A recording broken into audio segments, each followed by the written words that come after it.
please become a Patreon and support the show. Merci. And now our host, Stephen Lee Morris. He grew up and studied theater and music and martial arts in Georgia. When he came to Los Angeles, he was a member of various theater companies, including Theater Neo, Company of Angels, and Theater of Note. And he is currently the co-artistic director of Sacred Fools Theater Company. Marc Antonio Pritchett, welcome to Animal Farm. Thank you. You are the co-artistic director of the esteemed Sacred Fools Theater Company. If we could just take maybe 5 minutes to kind of traverse how you got here, where you grew up, what your journey has been, how you arrived in LA, and then how you found your way to Sacred Fools. Okay, so Cliff Notes, let's see. So I was raised by a single parent, my mom, till I was about 8.5. She had moved from Waynesboro, Georgia, up to DC. She was kind of trying to do things, I guess, that the rest of our family had never done, in a sense, not just settle down 2 blocks from where you were born and work at the factory and have kids and, not saying anything bad about that, but that wasn't for her. So she went there, she was working as a nurse, she was studying to be a doctor. But unfortunately, she got sick from treating a gunshot patient. She had had a childhood sickness that wasn't treated terribly well, that injured her liver. And this was before first responders started getting, all of the vaccinations against all the bloodborne things. So basically, she got it from that in a very short period of time. Then she passed away when I was 8.5. Oh, God.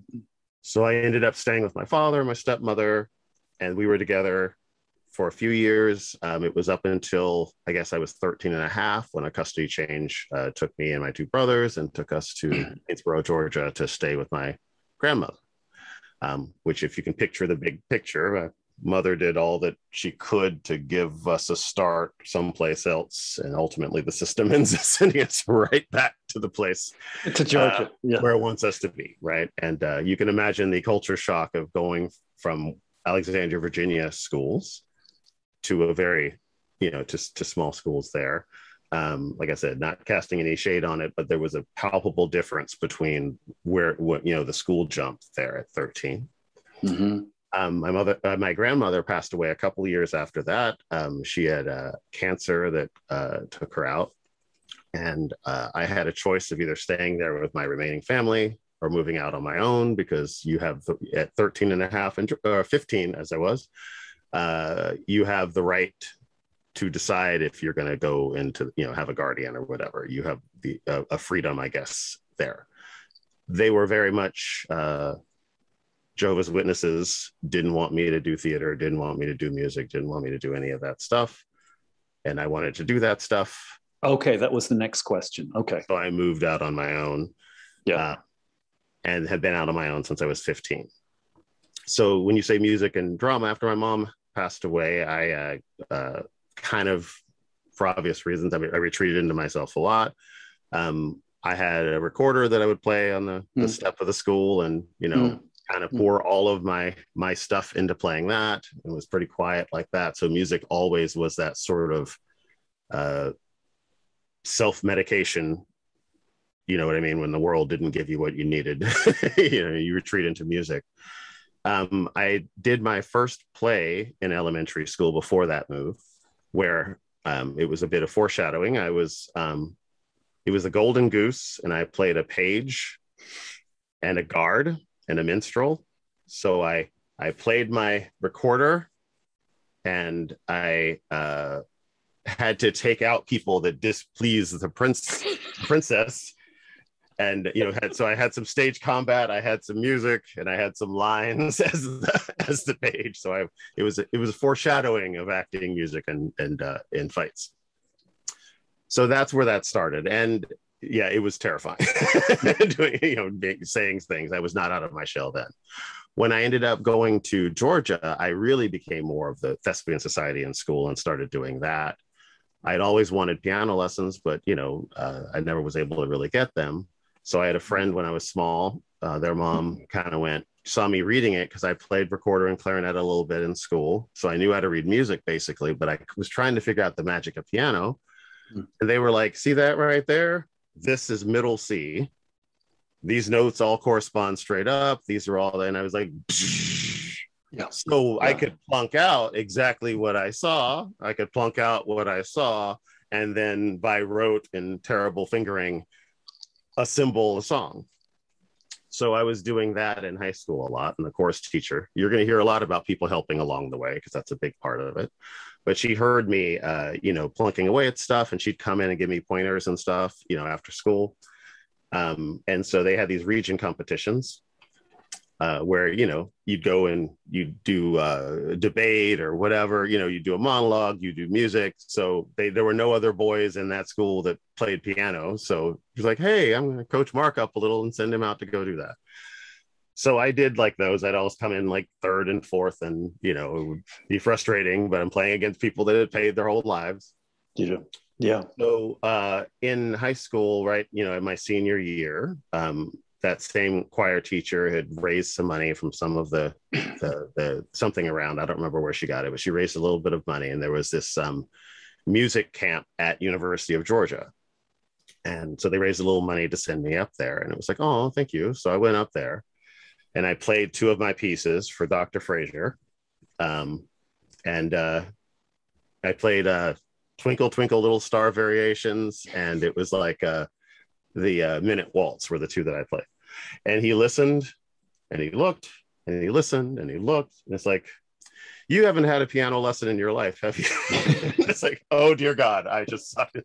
No, you're playing that very, very well. And it's very pretty, but you are way too much work. Like if you were to straighten out your fingerings, you'd be amazed how easy that is. And if you're playing that, then if we straighten out your fingers, you could play some very difficult pieces that you probably wouldn't even think you could. Yeah. And, talked about schooling a little bit. It's like, yeah, I've never been able to get that. And so most amazing thing ever, he said, I would give you free piano lessons if you were up in the Athens area until you could pass off the audition for the School of Music. So I was like, wow. Mm-hmm. So I saved up to go up there. I was working a part-time job, because my mom had passed away. I had the Social Security stuff that was coming. And, but because I wasn't 18, it couldn't come to me. So literally I had my portion of that go to my friend's mom, who cashed the check in care of me, gave it to me. I paid rent. I had a car. I did all that stuff from 15 through 18. So I was and had a part-time job. So I was saving up money for that. And then I went up to Athens, got a part-time job up there, and was taking those piano lessons with Dr. Frazier, took him up on it. And then he told me it was about 6 months later when I was ready. And then I did the audition for the School of Music and I got in, and I started to align financial aid stuff, which, that was back in the heyday of all those predatory loans that are illegal to do now. Yes. They made illegal, but they didn't retroactively undo. So everyone who previously got cheated is still on the hook, but no one can ever get cheated like that again, I guess. But anyway, on the good side of it, I was able to go to school. And then I got into the theater department as well. I ended up going there and becoming a double major in music and drama. And I was still doing the separate thing. The other part of healing me was me once I got out of school. Once I moved out on my own, I was finally able to take martial arts, which I always wanted to do. And I had watched every movie that ever movied that I could get hold of at the time. And with my little nunchucks, I could fly those around and all that. I went to my first martial arts class and I was like, I said, have you ever taken martial arts before? And I was like, no, but I've watched a lot of movies. I said that in earnest. And to Dr. Rainey's credit, he kept a straight face, even though he ragged me about that later. So first thing he had me to do was to, swing at the bag. And that's when I discovered that when you swing a nunchuck at the bag, it instantly reverses direction. Mm-hmm. And so you need to take that into account when you're attacking, as opposed to when you're just spinning the weapon around in a mirror and looking cool. And then I was fascinated, and then I began to take with him and do a lot of martial arts competitions. It culminated in placing in the Georgia State Championships at 17. And then they gave me, got this invite to try out for the U.S. Junior Olympic team in Taekwondo, but it was in Colorado Springs, Colorado. And I was 17 living on there was no means for me to get out there. So it always was a missed ship, right? So anyway, when I went up to Georgia, I started competing more in sport karate, much more what you'd said of the full contact Olympic style stuff. If you can picture the difference with the turtle shell on, I was doing much more of the Karate Kid, you know, first to 3 points. Yeah. And I did really well for myself in that. And then I want to give credit to one of my counselors there. I came back from a martial arts tournament. Two things happened in that tournament. I was like about to go fight a person that was a current world champion that was trying to kick me in the face. And I realized I'm amped up, but I'm okay. So why am I so horrified when I go on stage? That's sort of, that realization sort of killed my general stage fright to that point, because no one's coming over to kick me in the face. What am I scared for? So I was like, oh, all right. So anyway, I did that tournament. I came back, and because it went very well, and you know, there was some potential to do that, but I just suddenly realized, you know, as you probably have gathered even from hearing me, I have extreme ADD and I had extreme ADHD as a kid. And I was doing all the things that I wanted to do, but what world was I going to be a concert pianist, actor, and a competitive martial artist? Right? And she was like, Mark, you're an actor, and it's the one thing where all of your skills make you more valuable. No one cares if a piano player can throw a sidekick, right? But an actor that can throw a sidekick and play the piano is more valuable. So best advice ever. If you can take these other things you do and aim them toward the entertainment industry, then you don't have to give up something you love. You just aim it all to the same career. So I changed my music from performance to music composition so that I would be learning how to write film scores. And I started taking stage combat and theatrical combat, learning how to take martial artsy stuff and aim it there. I started doing a lot of sword work and other things like that. And so that was all part of trying to aim everything toward an entertainment career. So it wasn't so scattered, but I didn't have to, they all gave me something, like an outlet for just anger and frustration that was constructive, that built me. That martial arts was just, it was invaluable and still is. Yes. The music was that thing for the soul to really give you a chance to just be creative in your own head. And that the theater part pulled me out of my shell and got me engaging and reacting and living lives that I wouldn't otherwise have gotten to live on stage, you know. So they all did something I didn't want to give up. So, jumping ahead a little bit, you did a tour. A 9-month tour, and you had said something to the effect of, what are the benefits of doing the same show 6 nights a week with the same group of people for what, 9 months? Yeah. What do you get out of that? It was Hamlet and Pygmalion. It was my first professional gig out of school.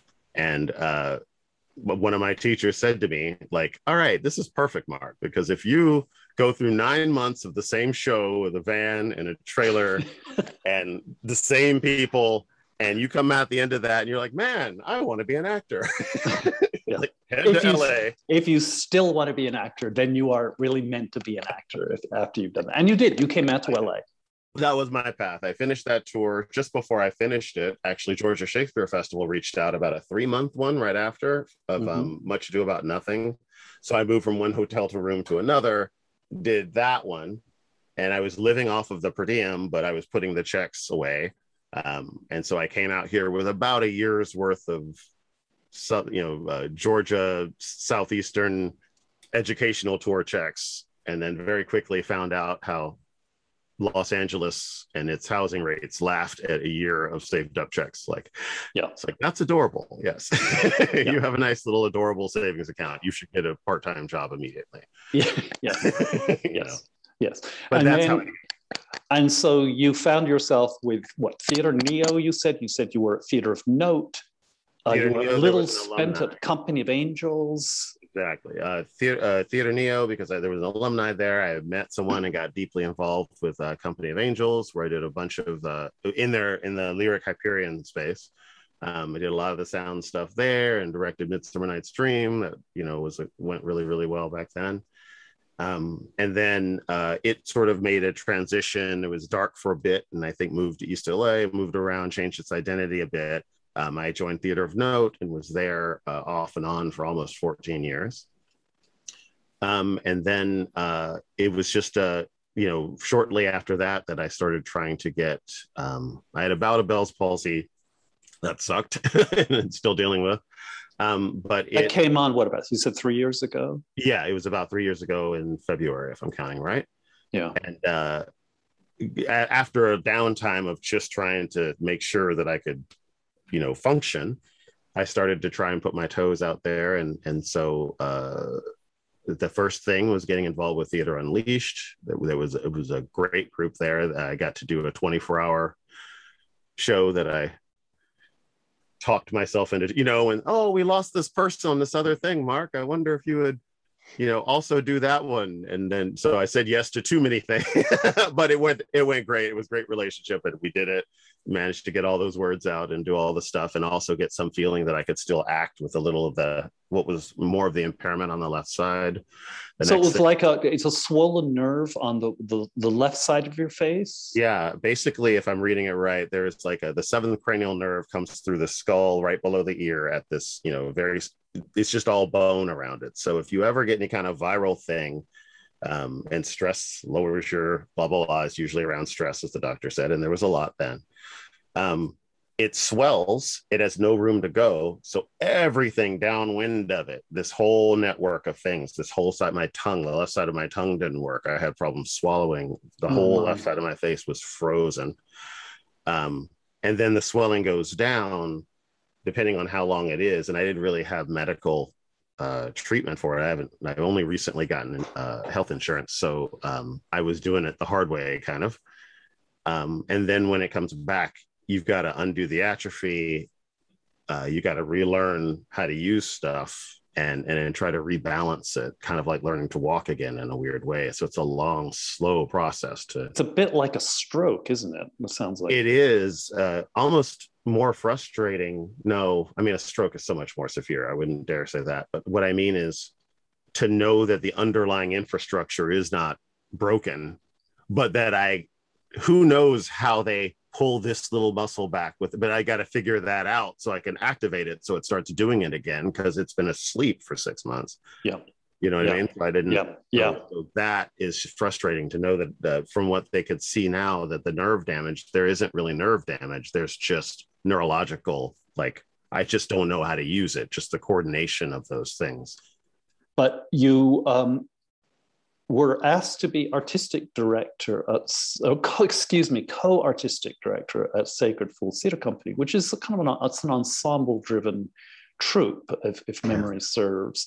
Yeah. And you had mentioned something that was very interesting. It was just before, was it before George Floyd and before the inclusion? And so in a way that was not a factor of your being hired, which is really interesting. It gives you purity. I was in the last stages of doing it when all of this happened. Like I had been like everything.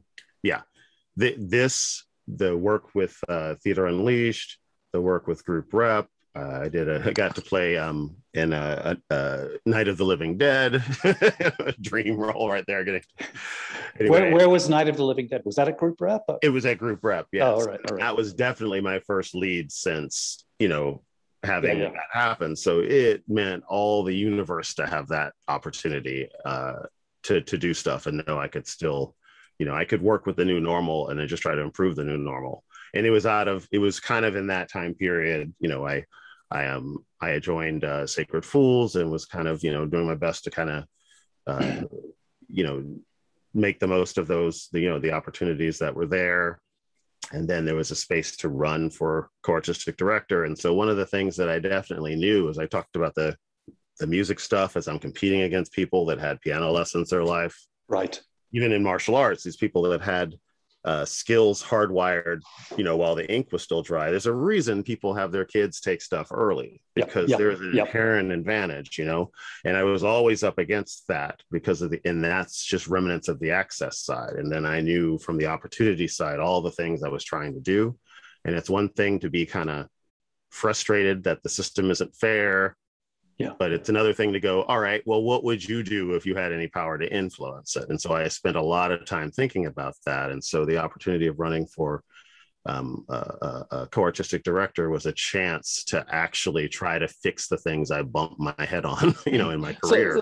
So let's talk for a moment about this issue of fairness, because that's really that's the heart of the matter.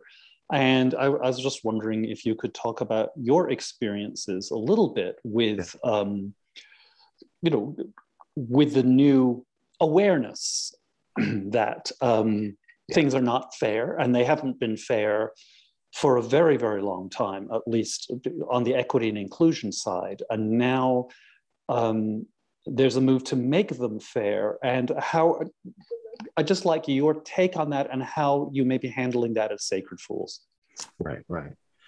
I ran completely on an idea of kind of creating a functional wing of social justice, an idea that we would look at a specific problem with measurables. There was a Neil deGrasse Tyson quote I love a lot, where he was talking about how the absolute lowest form of scientific evidence is eyewitness testimony.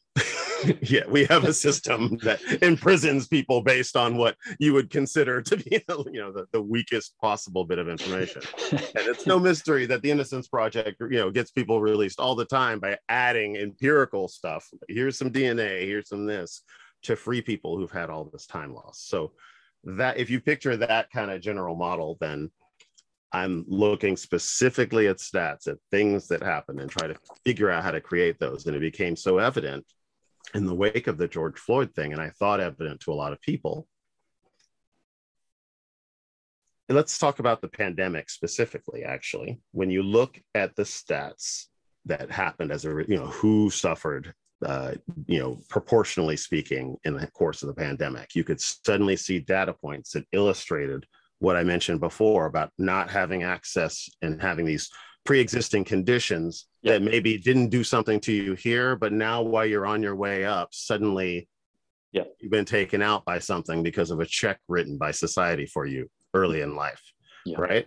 Yeah. And then I'm like, the universe is staring at this right now, because when you look at what was happening, you could see how it was disproportionately affecting people who had limited access, right, in these pre-existing conditions. And then simultaneously, you could see the kinds of folks that were essential workers were often low-wage folks, the person stocking that grocery store, pumping gas, doing these things that everyone wanted to keep open, with systems that hadn't had access to healthcare. They're stuck on the front lines. You could see those things. I mean, it isn't just anecdotal. Like, my brother delivers water, my uncle is a bus driver. They're doing these things while everyone is complaining about not getting to go to spring break, or some people. And I'm like, oh my God, are you kidding me? Right. So reason and logic and critical thinking in social justice, problem solving things bit by bit. That's what I ran to do. I wrote a whole thing about how I was trying to aim to do that. Upward mobility, access, opportunity. That really saw, when you look at the stats of the state, I won't belabor them, but it gets really obvious when you look at homelessness, you look at the decreasing in life expectancy, all of these stats, you cannot argue, and yet you can see exactly who's disproportionately affected by those things. And then it's easy to play back and see. So I was trying to, and am trying to, I hate to keep putting it in post, like I was trying to, no, I am trying to figure out how to do those things. So, like, for instance, I did a show at Theater Palisades, Mousetrap. It was a show in which I was not paid. It was an opportunity that I hadn't had to show me directing a main stage with a lot of moving parts on a big set. So that because I got my skills off the grid, how do I prove to you, as a person who runs a theater, that I know what I'm doing? Yeah. The resume is just a mark of the opportunities you've gotten. If you don't get the opportunities, it's kind of an impartial tool to decide who could bring it. Yeah. So getting that opportunity got people to see stuff that led to other opportunities. And that is and continued. If you can get one breakthrough to show what you've been doing, and then you use that to turn into something, you can, this incubator that is Intimate Theater can do that. And that's what I really ran to do. The Sharing the Spotlight was is the flagship initiative that we were doing. So an example was these theaters all have decent to huge size social media followings. People, they've been doing their branding stuff forever, right? They have people.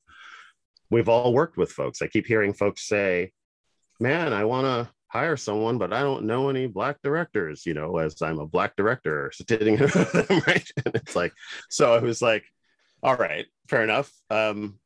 Let's fix that functionally. So we basically had the combined things of 4 different theater companies. And basically every week we put one artist up that we had worked with, and we wrote testimonials about our specific work with them. We got a statement from them, kind of a whole package. And it was a thing we got the community to echo.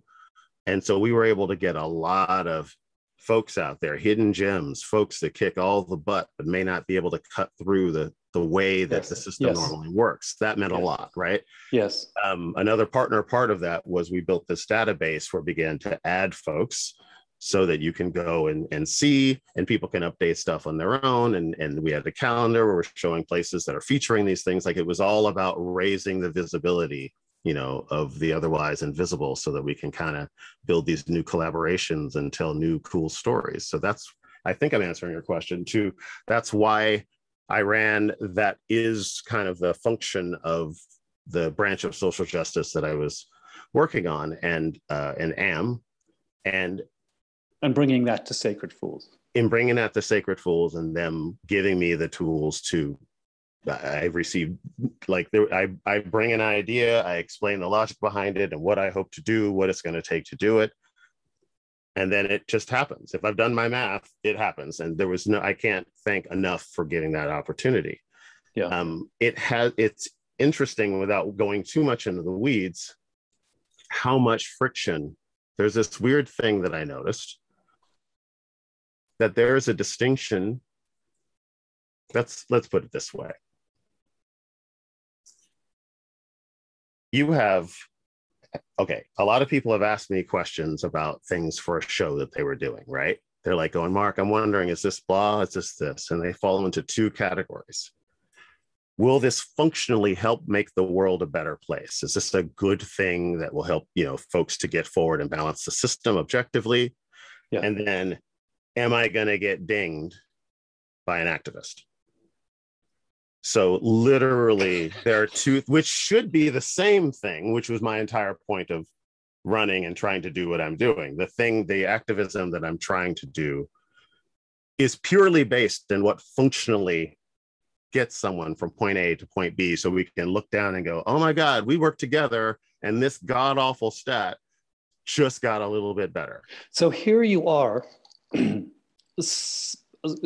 systematically, not systemically, systematically working for a kind of inclusion and social justice on your own terms, based on your experience, that you did not have advantages, you did not have the resume, you did not have the elite university background, you did not have the training school that is just puts you on the top rung into the, you had none of that.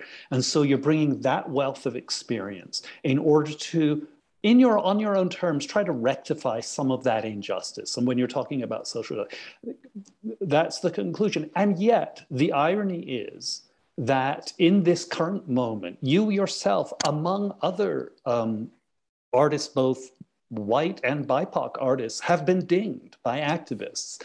And I thought for a moment, when I heard about this, that the people being dinged, who were really multiracial, I mean, it seemed to me they were all of an age or older. They were all like 50 years or older. And I wondered if it wasn't a kind of weird ageism, that the racism was actually a front for that's overly reductive, because the racism is clearly there.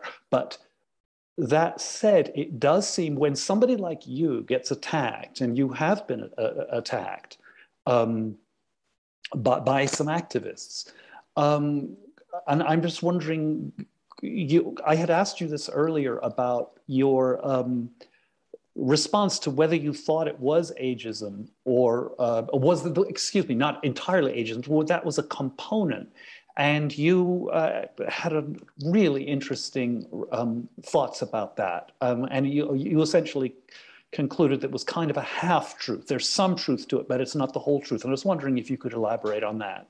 Right, right. I mean, all of the isms, so to speak, there's usually a truth behind that truth that is just the collateral damage of someone protecting their own self-interest. Like, yes. No one decides, I am going to go mess that up because that exists. You know what I mean? It's all that primal, I'm going to protect my stuff and try to get more stuff. And the byproduct of that often singles out folks. So what I was saying was if you think about young people, not trying to be reverse ageist, but just trying to put information out there. If you think about a lot of the young people, and if you know your psychology about what that sort of high school years is for becoming an adult, every win is 100 times bigger. Every loss is 100 times worse, because the whole point, you rebel against structure, you start to hardwire and learn the lessons of the adult you're going to be. It's called adolescence. Yes. So you're like, I win. This is the greatest thing ever. I lost. I'm never going to live. Yeah. But imagine if you went through that period of time during the window in which social media rose, social justice bullying was at its all-time high. And then to throw match on that, the Russians started this troll farm where they'd go and find left-leaning stuff and say the most hateful right-leaning thing they could to get everyone here. Then they go to the right side and do the same thing, and they back up and watch us tear ourselves apart. Yeah. Imagine if you are hardwiring the human being you are during that time period, the period of Trump being in office, the period of all the stuff that preceded and proceeded that. It just says a lot to me. I think it has a lot more.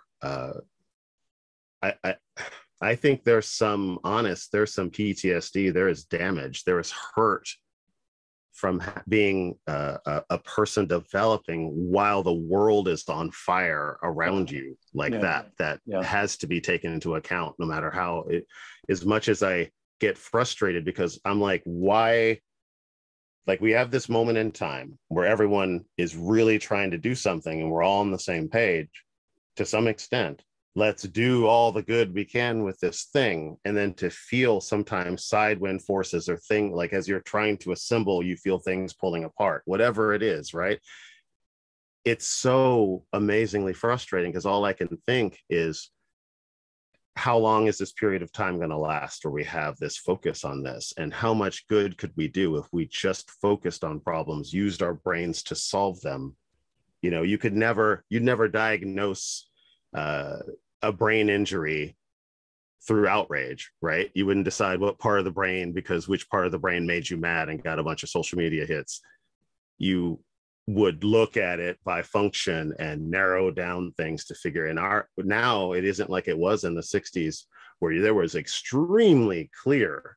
I mean, there's still some clear things, but in general, the things were cut and dry. Now the nuances of the things that disproportionately affect some of us over others are embedded in the status quo. They're embedded in is every time someone quotes, well, there's legal precedent, I'm like, you admit that this system is historically unbalanced, yet when I suggest to you a thing that might add some equity to it, oh, wonderful legal people, legal authorities of California, you say, well, precedent is against that. And I'm like, well, precedent didn't work.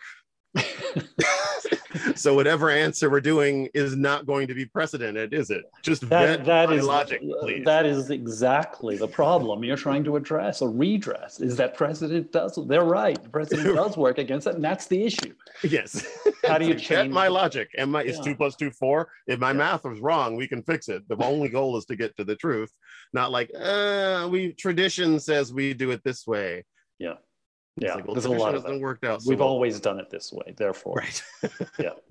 Yeah. So there's a divide there, and I wish there wasn't, because if olive branch wise, what I really wish, and even when I first talked about this, we were setting up the spotlight, I said, you guys, you don't have to agree with me on everything, but like, I'm just going to interrupt for a moment. Setting up the spotlight. Oh, sharing the spotlight was that big initiative I was speaking about. Yes. Right? Using kind of the synergy of companies to raise the aware of folks Very that good. would otherwise be invisible, right? Very so good. When we were doing that, it was like, we don't have to agree on all the minutiae of everything, but do you agree that upward mobility is the most important thing that we need to be doing, and that there's no negative side to that? And it's like, yes, we can agree. Okay, so let's take that and do that. Other people can fight the way they want to fight. And what history will do is it will look back at what we all did, and it will see which things moved the needles and which things didn't.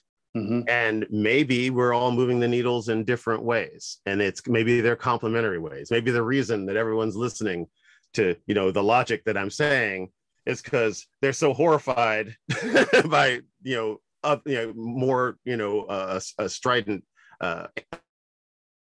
maybe if those voices weren't there, they'd be like, well, Mark, I hear your logic, but I'd rather just do what I'm doing. I don't know that for sure. I'm not a fortune teller, right? Yeah. But I do know that the way that we tend to do business, it's just this matrix of stuff that doesn't actually fix.